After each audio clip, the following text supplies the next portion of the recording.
Week 5 of the 2025 NFL season presents some great measuring stick games. We're going to pick all the winners today on the Locked On NFL Scouting Podcast.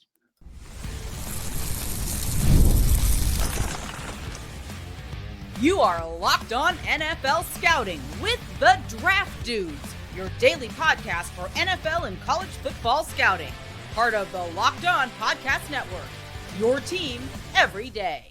What's better than this? It's guys being dudes here on the Locked On NFL Scouting Podcast. We're the Draft Dudes. I'm Joe Marino from Locked On Bills. He's Kyle Crabbs from Locked On Dolphins. And we are your NFL experts here with you daily to talk team building across the league on the Locked On NFL Scouting Podcast with the Draft Dudes, part of the Locked On Podcast Network, your team every day. Want to issue a big thank you, shout out, and welcome to our everydayers. Those of you who never miss a single episode, we appreciate you all being here very, very much. Today's episode is brought to you by Prize Picks. Download the Prize Picks app today. Use code LOCKEDONNFL. That'll get you $50 in lineups after you play your first $5 lineup. Joe, happy Thursday to you. Thank you. Happy Thursday. Ready for a rousing slate of Week 5 games. And we are celebrating a Victory Thursday here on the program because the show went 10-6 against the spread in Week 4. We went 11-5 and 12-4 respectively in the pick'ems. It was a very successful Week 4 slate for the exercise that we're now going to try to replicate for Week 5. Try to stack them, Kyle. Try to stack the good weeks. I think we've both had double-digit wins each of the last ever. I mean, I think you've had double digits every single week. I believe that is you're on a heater. 12 wins, 12, 11. 12? It's not a bad start. Well, it's not a start how you finish, right? Yeah, you're right about that. And our objective is to finish strong. Show currently hitting 54% against the spread as well. Through 4 Nice. Yeah. All right. So we have 2 less games to worry about, but let's not get greedy. Because usually we tease it at the top. We say, oh, there's less games. We're going to be totally fine to get everything in 33 minutes. Then you look up and we got 3 games left and there's 32 minutes that have gone by on the recording. Yeah. So with that in mind, let's get rocking and rolling. We're going to start tonight with what's left of the San Francisco 49ers traveling to Los Angeles to play the Rams in an NFC West showcase game, divisional matchup, short week, familiar opponent. 49ers have too many injuries. Give me the Rams. Yeah. And if the 49ers were healthy, with the asterisk of we're acknowledging the absence of Nick Bosa, the show would like the Rams. And the show, when we say the show, we do the roster power rankings all summer long. It gives us a numerical score for power rankings for the rosters. We apply that to the spreads. The show would like the 49ers to cover if it was just Nick Bosa, but when it's everybody, the show likes the Rams to cover 7.5 as well. So we're all riding the Rams here on Thursday night. Big game for Devontae Adams tonight. Why is that? Just his separation date. Yeah. Your gut? It's my gut. Well, no, separation date has been unbelievable. But his catchable target rate's been very low. It's been a lot of back, shoulder, down the field stuff. I think a lot of that's going to normalize this week, and you'll get big numbers from Devontae Adams. I think you're getting a big game from Puka Nacua. Oh, really going on a limb there. Yeah. A big game for Puka Nacua. 25 catches tonight. Another international game. The Vikings staying overseas for 2 weeks, and they are the road team for the 9:30 kick on Sunday against the Dylan Gabriel-led Cleveland Browns. I don't like Dylan Gabriel in his first career start against a Brian Flores defense. Somebody clip that. I don't like Dylan Gabriel. Joe, why do you hate Dylan Gabriel? You know, the implications of saying that are really significant based on who the other quarterback is on that team. So don't clip that. I did not realize that whole interview that Shadur had was all a shot at Rex Ryan, which I assume you greatly appreciate any shot you can get at Rex Ryan. Yeah, I generally do, but I don't think he should have done that. Right. I'm not going to lose my mind over it, but I'm going to continue prepping, get ready to go. I'm excited for Dylan to get his opportunity. it's all you got to do. Done. Right. Don't give Rex any ammo. But when I found out that there was a pettiness to Rex Ryan element to him, like, oh, okay. Yeah. We'll smirk for that. makes it better. I agree with you where I just don't think, even with the escapability element that Gabriel brings, which is going to be needed, I think that maybe keeps you out of some more long and late downs. But the execution of the passing game against Florida's defense, I just don't think it's going to be there. So I have the Vikings. Show likes the Vikings to cover 3.5, especially because it's technically a neutral site game versus authentically being in Cleveland. And Minnesota, you can make the argument, has the advantage because they've been out there. Yeah, I think it's an interesting choice that Minnesota made where they gave 2 of their road games, right? So they don't have to go to these opposing stadiums, Pittsburgh and Cleveland. Mm-hmm. The trade-off is you have to stay in Europe for 2 weeks. But now if you're Minnesota, you're only going to play 5 games at another team's stadium this year, which is it's an interest. I don't know where I truly believe the right answer to that is, but that's pretty compelling. Yeah, I think that's pretty attractive, and it's 2 neutral. Let's be honest, they're neutral site games, right? So, the show likes Minnesota to cover -3.5. So we're all on the Rams. We're all on the Vikings. Good luck with this game. The Texans are currently favored by 1.5 coming into Baltimore to play. Baltimore's their own mash unit right now with all the injuries, and that might not, but potentially could include Lamar Jackson. I don't think it matters. Well, to me, it does. It would not change who I pick to win the game, I should say. Okay. I like Houston in this game. Okay. I don't think that the concerns that I have about Houston's offensive line are going to be stressed by what Baltimore has rushing the passer. Yep. And their defense in general. And if this is Cooper Rush against this Texans defense, that's a problem for me. But I will say, I want a caveat. If Lamar plays, give me the Ravens. I'm big at the Texans no matter what. Okay.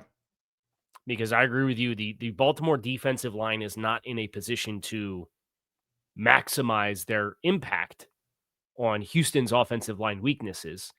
With Roquan Smith being out, that other linebacker position has already kind of been a dumpster fire. Right. Well, because they don't trust Trenton Simpson. So Teddy Buchanan's already playing, right? So you're going to get Buchanan and Simpson next to each other? Right. Like they tried to get Eric Hendrickson and had him on a visit and wanted him to sign on the practice squad. He said no. Wow. Did he really? So I don't know. Me or don't? Yeah, I guess.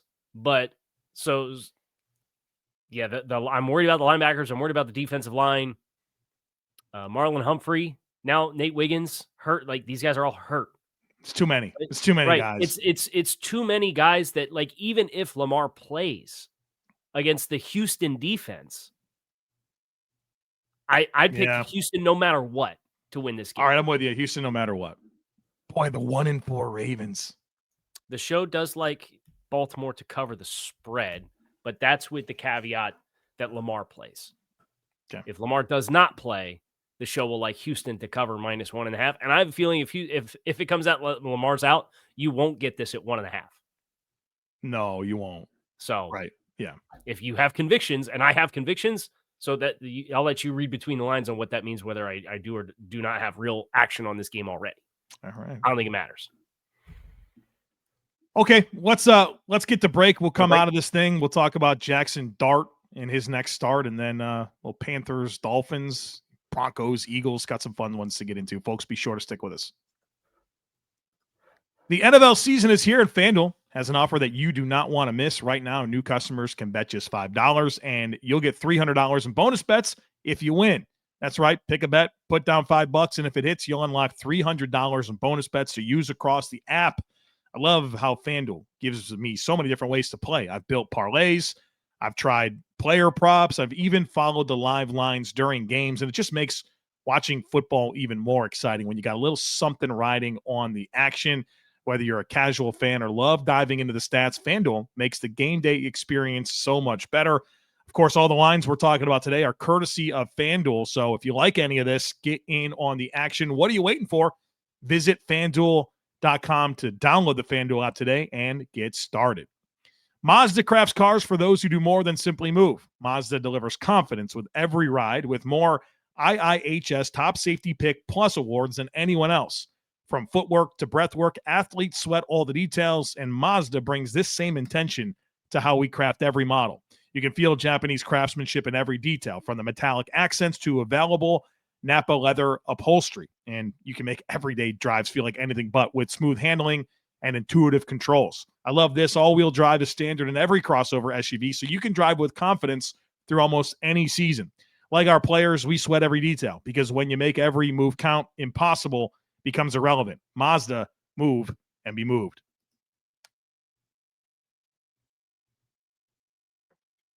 Saints Giants, our next game on the slate. Saints favored by 1.5. Yeah. I don't agree with that. It's an interesting game.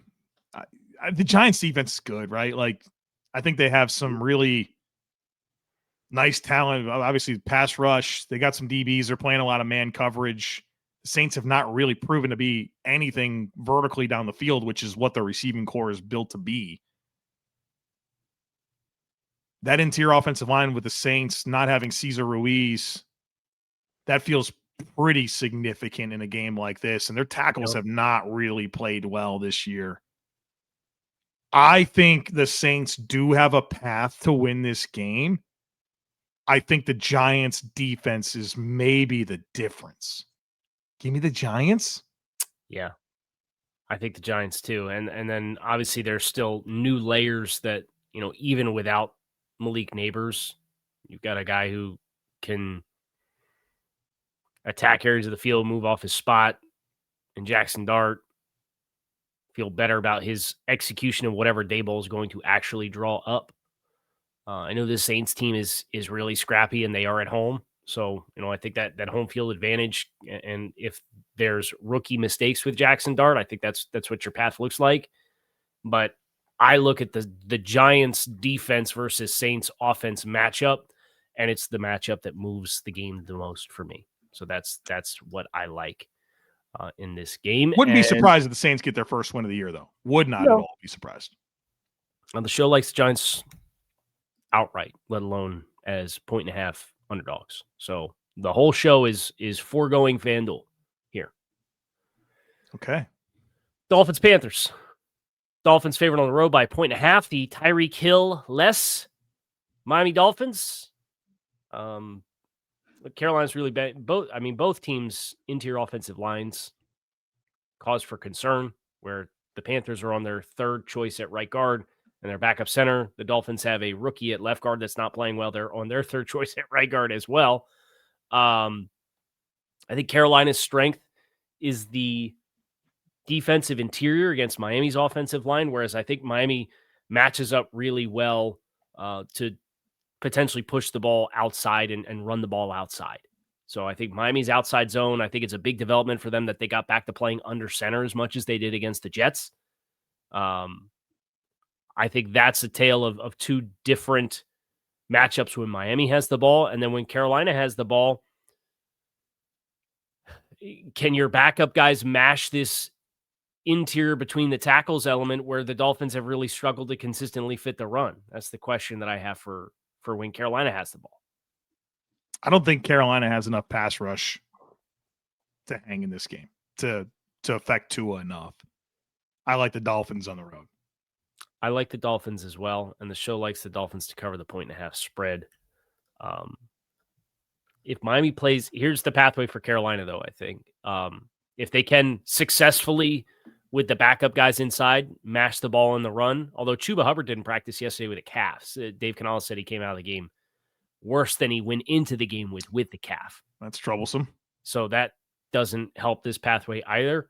But the Dolphins got to play sloppy, and I've been looking at the splits after week one, where obviously the Dolphins got smoked by the Colts. got caught with their pants around their ankles in just about every capacity. Dolphins actually have a top 8 offense in EPA since week 2. They're top 10 in special teams. They're 30th in defense, right? So it's Carolina's got to have a few self-inflicted wounds, and then they've got to, whether that's feeding Tet McMillan or Xavier Legette having an explosive play and coming back, like that's what it has to look like for them. I just don't think it's going to happen. With it. Colts, 6.5-point favorites at home against the Las Vegas Raiders. I just don't have a lot of belief in the Raiders. I don't know what functions of their team are things that I look at and believe can provide an advantage. Colts are at home. Give me Indy. I like Indy as well. I need to do the math here, but I do want to ask you to do me a favor and raise your glass so we could pour one out for Colts legend Xavier Howard. Oh, did he get caught? He retired. Oh, did he really? I missed this. Did it just happen? Last night. Okay. He put out a statement and said, it's definitely not because I'm washed. It's because when I spent my year away from the game, I fell in love with taking care of my children, and that's more important to me than football. What's with former Dolphins corners and abrupt retirements? It's a young man's game, right? It's pretty nuts. Xavier Howard targeted 22 times, gave up 16 catches for 195 yards and 3 touchdowns. Yeah. All of that in 141 coverage snaps mm-hmm. Against great quarterbacks like Cam Ward. No comment. Yeah.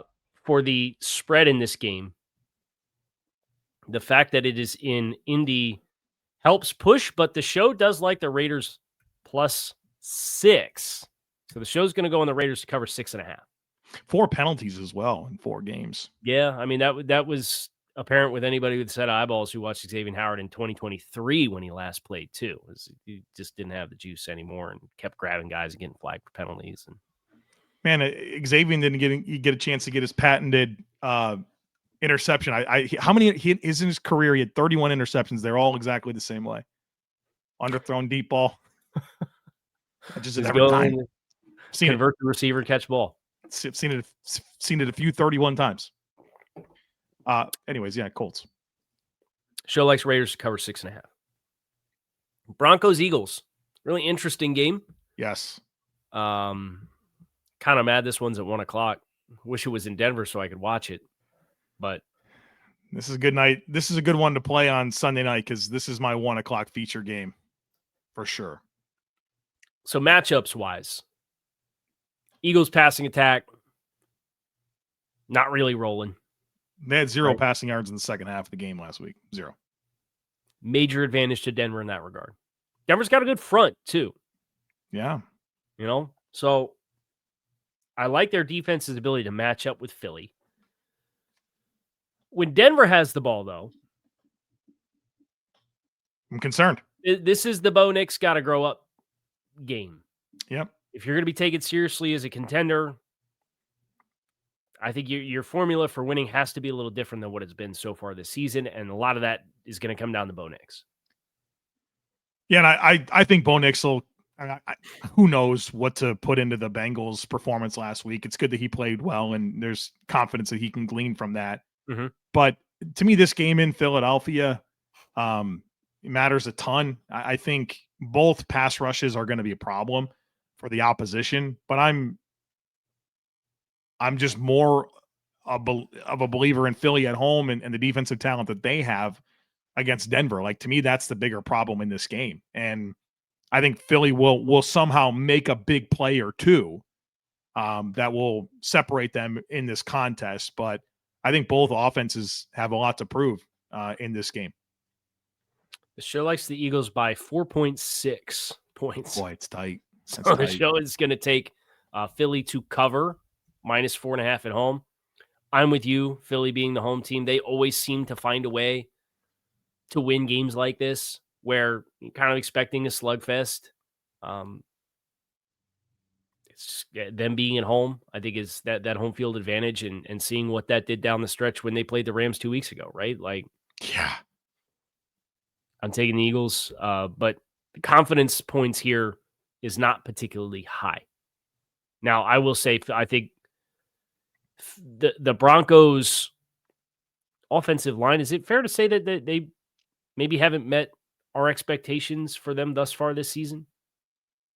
I think it's fair, yeah. Against a Philly team that's got Jordan Davis is playing the best football of his career. Jalen Carter is obviously super talented. Eagles. Go Birds. The last 1 o'clock game, then we'll go to break. Cowboys in New York against the Jets. I'm with you, by the way. I've been fully converted on the Jets are a dumpster fire. Can't do it. Oh my God. Now watch, they'll come out and win that game, this game, because I said that, but and Dallas's defensive metrics are horrible this year. But I don't think that the Cowboys are especially bad against the pass. And I don't think the Jets are going to be able to optimize that. Right. There's miscommunications. There's stupid penalties, bad execution stuff. I need to see it a little bit more from the Jets before I'm like, maybe we're going to turn the corner. So give me the Cowboys to win this game. I like the Cowboys as well. And the show likes the Cowboys to cover 2.5 in MetLife as well. All right, the late afternoon slate, Sunday Night Football, Monday Night Football, all on the other side of it. Folks, be sure to stick with us. The NFL season is here, and honestly, there's nothing better than being in the stadium surrounded by fans cheering on your team. But let's be honest, getting tickets can be a hassle. Between queues, login screens, and prices jumping at checkout, it is frustrating. That's why I use Game Time, the app that gives the advantage back to fans. Game Time is fast, it's easy, and it's backed by the Game Time guarantee. You're always going to get 100% authentic tickets delivered on time and at the best price, plus all fees are included. So the price you see is the price you pay. Maybe you are hearing us talk about some of these games and you want to make a last-minute decision to go.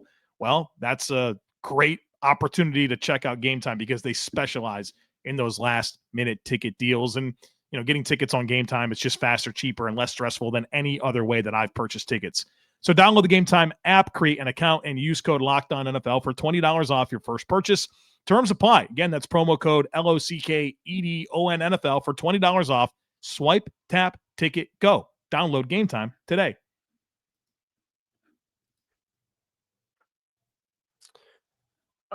Cardinals, what's left of the Cardinals, hosting the Tennessee Titans, who the vibes are not good. I think we're officially on Brian Callahan watch. He has taken over the odds favorite to be first coach fired, by the way. Who was it? Was it McDaniel? Yes. Okay. I think that's going to cool off on Mike with they get the Panthers this week. Then they get the Chargers, but at home. And then they get the Browns. Where Tennessee, I don't know how much better the path gets. Now, this is a chance for it to get better right now. And they're promptly 8.5-point dogs. Yeah, well, and Arizona's got the extended rest. They played Seattle Thursday night. Am I right about that? Yes, you are. So extended rest at home, rookie quarterback. I mean, yeah, the Arizona's got some injuries, but like defensively, I think they have enough to contain the Titans offense that hasn't showed us anything. I like Arizona at home with their defense in this one. I want to agree with you, but there's just something about it that gives me a little pause.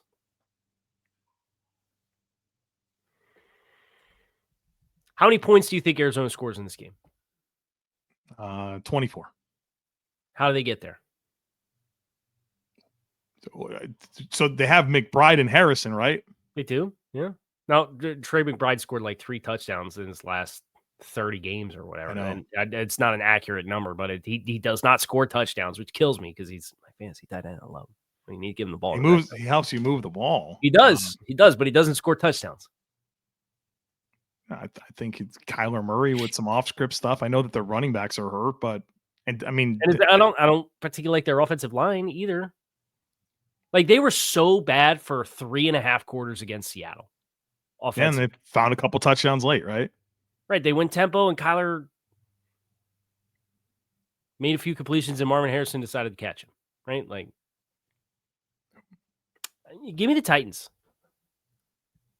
Give me the Titans. And it's just a gut. Kim Ward comes out, calls out the team. Get leaders, Brian Callahan, push back a little bit about the value and weight of your words and figuring that out, whatnot. I don't know. I'm just pretty down on Arizona right now for how they looked for the majority of that game, and I'm not going to let their record with how they've got to it coax me into false sense of security versus a Titans team that I think is feeling a little bit of heat. Spike the ball, Kyle Crabbs, if you get that one. Gut feeling. Right. And the show does like Arizona to cover 8.5. So I'm really out on an island here. We have 1, 2, 3, 4, 5 more games, and it's 26 minutes. We're doing okay. Well, we got to stay on schedule, so I'm going to shut up now. Seahawks, Bucs. I'm glad I'm going to be available for this one. It's a good one. This is a good game. Yeah, Seattle's at home. I think that matters a ton here. I'm worried about the Bucs. Their pressure rate over expectations like the best in the league this year. And I don't think Seattle's going to be able to run the football. Now, Seattle's 31st in pass attempts this year, but they're second in yards per attempt. So that's interesting to me. You know, obviously Tampa's got their own injuries that they're dealing with. I kind of like Seattle at home with extended rest against a Tampa team that's got injuries and has had to really kind of gut out some games. Obviously, they lost last week, but Seattle with extra rest, I think, at home is the deciding factor for me in this one. Yeah, I thought I was going to be hot takey because I think Seattle as well. And it for me, it's that Bucs offensive line is really banged up. This is not the front to not have your horses. No. I mean, they are no joke defensively for Seattle, and they're getting healthier on the back end. Obviously, Mike Evans and his injury and Chris Godwin coming back from injury and Emeka Egbuka, obviously. How about the Ohio State receivers in this game with JSN and Egbuka, right? Like, yeah, the marquee targets for each side. I like Seattle at home against the matchup with the Bucs kind of banged up offensive line without Mike Evans. Give me the Seahawks. Now the show likes the Bucs +3. So not uniform here. The Chargers, the Joe Alt and Rashawn Slater-less Chargers at home against the Commanders, who sound like they're getting Jaden Daniels back. Commanders pass rush has been better than expected as well, and that's not exciting based on what the Chargers are missing on the O-line. I do feel good about the Chargers at home in this one, bouncing back. I know that the Commanders lost last week, but that was with their backup quarterback. Just got a little bit of confidence in their defense, and I think there's going to be some opportunities for them to run the football as well. They've been able to get some big plays in the passing game. We haven't even seen Ladd really go off yet. Yeah. So I don't know. I think Chargers got a little bit more in their home. I agree with you. Even with how Herbert's played thus far this year with handling pressure and the decisions and the accuracy that he's made with pressure and handling that, I think even if you scheme up the pressures, the emergence of Quentin Johnston is massive. And I do think they can play physically to run the ball. The show likes Washington +2. So the show likes Washington to cover 2.5. This one's going to be pretty quick, I think. Yeah. I don't know that I will pick the Bengals to win another game this season. It's Lions Bengals 10.5 point favorites for the Lions on the road. What's funny about this game though? This is the highest over under of the week. This is the one they're expecting most points. Lions have injuries on defense. I know that in other news, water is wet, but DJ Reader is on IR now. And then they're going to be without probably Terry and Arnold, DJ Reed. I'm unmoved. It's going to be like a Mike Robertson, Rocky Sin, and Avonte Maddox will be their corners in this game. It probably doesn't matter. Did you see the graphic that Ray Carpenter put out about the EP? It's all 32 teams, and it's your offensive line, and then like the back in the backfield, and a line to each gap along your offensive line, and it has your EPA per rush into each gap thus far through the first 4 weeks.